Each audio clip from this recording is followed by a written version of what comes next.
ஐயா, ஆமாய்யா, நான் தான் செஞ்சேன். குற்றத்தை ஒத்துக்கிறேன். ஆனால் எதுக்கு செஞ்சேன்னு ஒரு வாட்டி கேட்டுக்கங்க. நான் என் பொண்டாட்டி எனக்குன்னு ஒரு சின்ன பொண்ணுயா,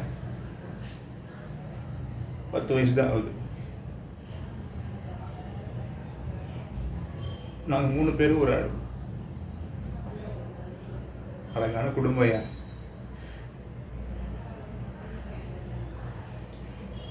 எங்களுக்கு கஷ்டம், அழுகாச்சி அதெல்லாம் என்னென்னு தெரியாதுயா. நான் படிப்பறிவு இல்லாதவன், ஊரில் விவசாயம் பண்ணி பிழைக்கிறேன்.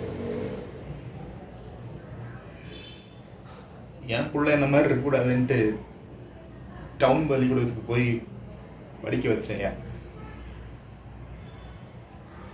நல்லா படிப்பாயா.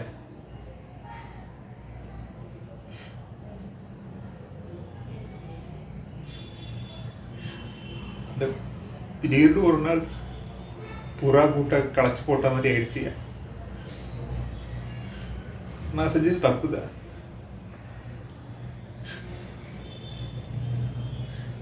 அது என் பொண்ணுகிட்ட தப்பா நடந்துக்கிட்டாங்கய்யா. ஒரு தகப்பனா நான் என்ன செய்யணுமோ அதையா செஞ்சேன்.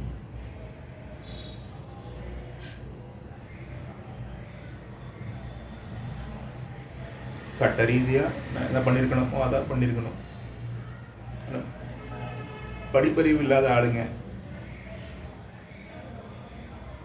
கொடுக்கணும்னா மனசு கொடுப்போம், பிடிக்கலன்னா உயிரை எடுத்துருவாங்க. என்ன பண்றது, அந்த மாதிரி வளர்ந்துட்டோம். அதுக்குதான் என் பொண்ணை படிக்க ஆரம்பிச்சேன். ஆனா அந்த பொண்ணு கூட எப்படி பண்ணாங்க பாத்தீங்களா?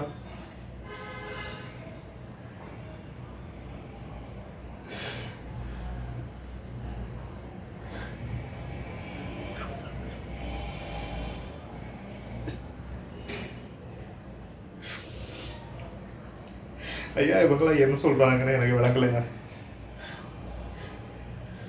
நான் கேட்கறதெல்லாம் ஒண்ணுதான். என்னை மன்னிச்சிடுங்க. என்னை மன்னிச்சு வெளில விட்டீங்கன்னா திருந்தி இந்த சமுதாயத்துக்கு நான் எப்படி வாழணும் அப்படி வாழ்றேன். இல்லை நான் செஞ்சது தப்புதான் அப்படின்னு தூக்கில் போட்டீங்கன்னா எனக்கு நீ பொண்டாட்டி பிள்ளைய வெளியே இருக்காங்க. நாளைக்கு அவங்களுக்கு மறுபடியும் அந்த மாதிரி நடக்காம இருக்கிறதுக்கு நான் வந்து தாயா இருக்கேன். என்ன மன்னிச்சிருங்க. நான் உங்களை என்ன மன்னிச்சு ஏத்துக்கங்கன்னு சொல்ல. எனக்கு ஒரே ஒரு சந்தர்ப்பம் கொடுங்க. திருந்தி நான் நல்லவனா மாறுறேன்.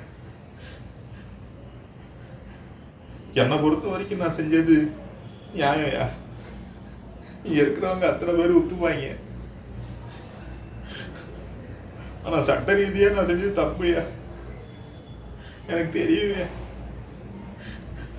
தயவு செய்து என் பொண்டாட்டி பிள்ளைகளுக்காவது என்னை விட்டுருங்க.